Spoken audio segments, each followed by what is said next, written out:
Почитувани представници на медиумите, изминатава недела дена сите бевме сведоци на срамен обид од страна на некои од членовите на Државната изборна комисија да ја оспорат и фалсификуваат волјата на мнозинството граѓани, која беше јасно изразена на мирни, фер и демократски избори кои минаа без ниту еден инцидент.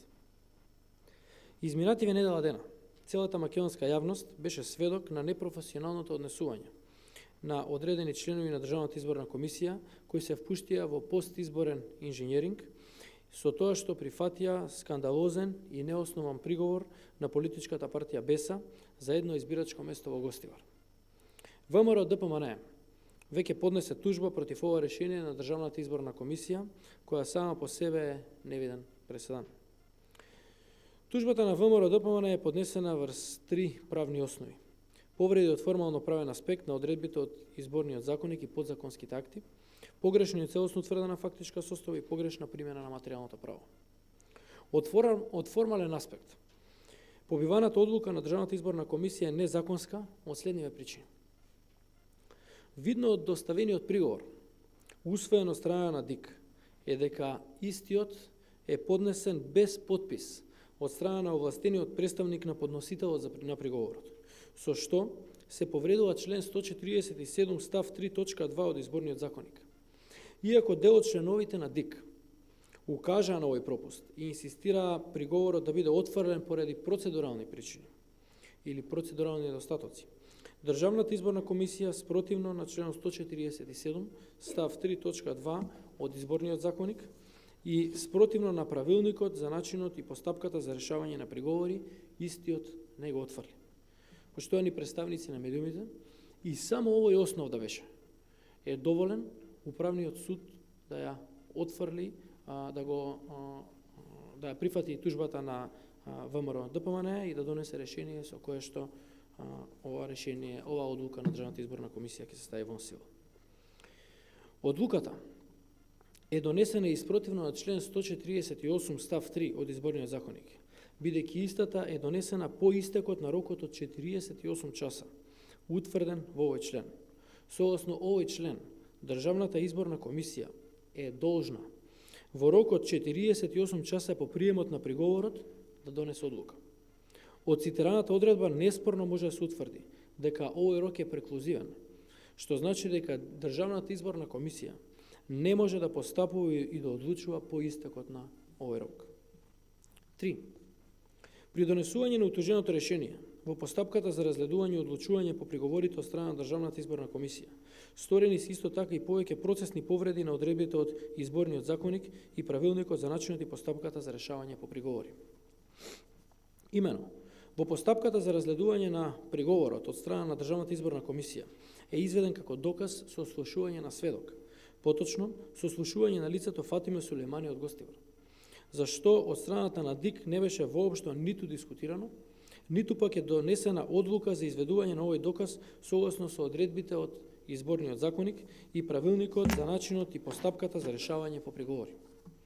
Овој сведок беше донесен, внимавајте, од страна на овластениот представник на коалицијата предводена од СДСМ, иако приговорот е поднесен од овластениот представник на политичката партија БЕСА или Движење БЕСА, кој не беше воопшто присутен во салата каде што се одржуваше седницата.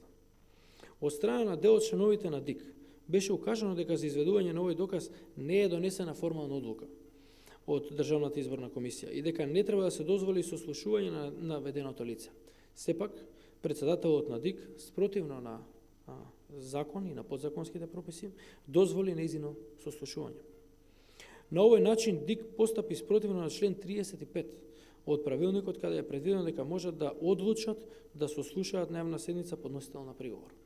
Тоа значи дека имале обврска да донесат ваква одлука, а ваква одлука не е донесена. 4. Понатаму, во постапката за разгледување и одлучување по приговори, ДИК донесе одлука да се изведе како доказ графолошко вештачење на подпис на овој сведок без при тоа да биде издадена наредба за вештачење и без претходно да се определи начинот на кој ќе биде извршено ова вештачење. Од тука вештиот навод и мислење на вештото лице дадено во постапката и изведено како доказ во постапката на Државната изборна комисија е во цело спорно од формален, но и од материјален аспект. но и по однос на резултатите од истиот. Дополнително, вештото лице, согласно член 5 од Законот за вештачење, воопшто не било законски овластено да врши вакво вештачење. Имено, законот таксативно предвидува дека вештачење може да вршат само високообразовна установа, научна установа и стручна установа, трговец, поединец, вештак, основан согласно Законот за трговски друштва, кој има вработено најмалку едно лице со лиценца за вештачење и трговско друштво регистрирано согласно ЗТД, кој има вработено најмалку 2 лица со лиценци. Лицето кое што го извршило вештачењето не спаѓа во ниту една од овие категории, кои што се утврдени во законот. Лицето кое го извршило графолошкото вештачење е вработено во АД МЕПСО Скопје. Понатаму, самото графолошко вештачење беше извршено во раните утрински часови, без присуство на овластени представници на политичките партии, кои имаат правен интерес да присуствуваат на изведувањето на овој доказ, што создава сомнеш како во однос на околностите под кои е извршено вештачењето, така и во однос на начинот на кој што истото е извршено. 5. Во текот на постапката за разгледување и одлучување по приговорите, кој е усвоен од страна на ДИК, како доказ беше изведено и сослушување во својство на сведоци на членовите на избирачкиот одбор, од сега спорното избирачко место. Во текот на сослушувањето, сите членови на одборот и председателот на Општинската изборна комисија, без исклучок, потврдија дека во текот на денот на ова избирачко место, во предпладневните часови, гласањето се одвивало без никакви нерегуларности, што може да се утврди од записникот на гласање и сумирање и утврдување на резултатите.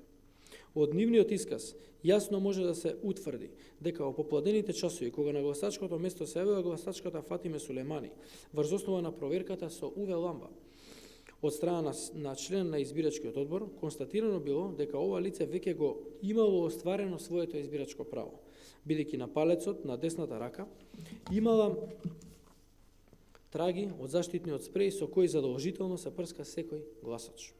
При ваквата констатација, која произлегува од сослушувањето на членовите на избирачкиот одбор на ова гласачко место, јасно се поставува прашањето дали ова лице Фатиме Сулемани веќе гласала на ова избирачко место и го остварила своето гласачко право, како што тврди избирачкиот одбор како надлежен орган за спроведување на гласањето на конкретното избирачко место. Дотолку повеќе што овој доказ е во директна спротивност со претходно наведениот веш наод и мислење изведен во текот на постапката, што несомнено наведува дека Државната изборна комисија погрешно постапила кога поклонила верба само на вештиот наод и мислење, додека воопшто не им поклонила верба на исказите на членовите на избирачкиот одбор на ова избирачко место во својство на сведоци, како надлежен орган за спроведување на изборите согласно член 17 од Изборниот законник. 6. Согласно член 149 став 1 од Изборниот законник, секој избирач на кого му е повредено личното избирачко право во постапката на спроведување на гласање може да поднесе приговор во рок од 24 часа. Ова е многу значајно. Дури и во случај лицето Фатиме Сулемани да не можела да го оствари гласачкото право на начин како што тврдеше пред Државната изборна комисија. Во тој случај ова лице можело и требало да поднесе приговор за заштита на личното избирачко право веднаш откако истата констатирала дека не е овозможено да гласа.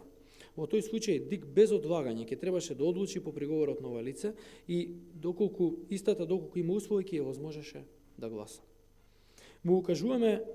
Со тужбата му укажавме и на судот дека во постапката за заштита на избирачкото право во досегашната пракса имало вакви случаи кога по приговор на избира за заштита на личното избирачко право по интервенција на Државната изборна комисија, на таквите избирачи им било овозможено да го остварат своето право на глас во текот на денот определен за гласање. Ова толкување наоѓа и примена и е востановено во судската пракса на Управниот суд, кој има одлучено дека доколку правниот лек од член 149 од Изборниот законник не бил искористен, како што е тоа случај во овој конкретен случај, подносителот на приговорот не може да бара поништување на гласањето на целото избирачко место, ниту пак да ги оспорува резултатите на избирачкото место. 7.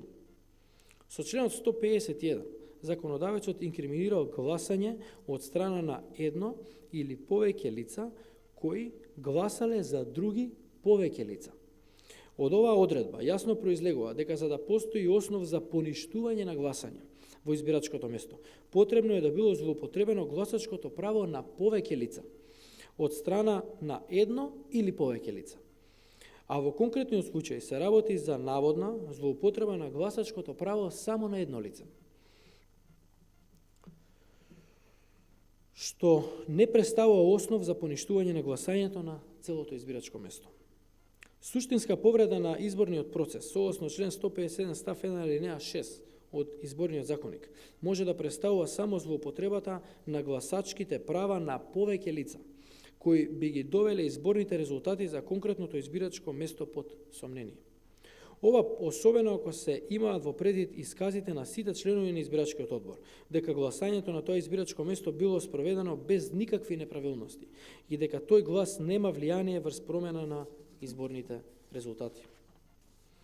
Во прилог на тужбата до Управниот суд поднесени се докази за сите овие наводи кои што ги објавив денеска на оваа прес-конференција.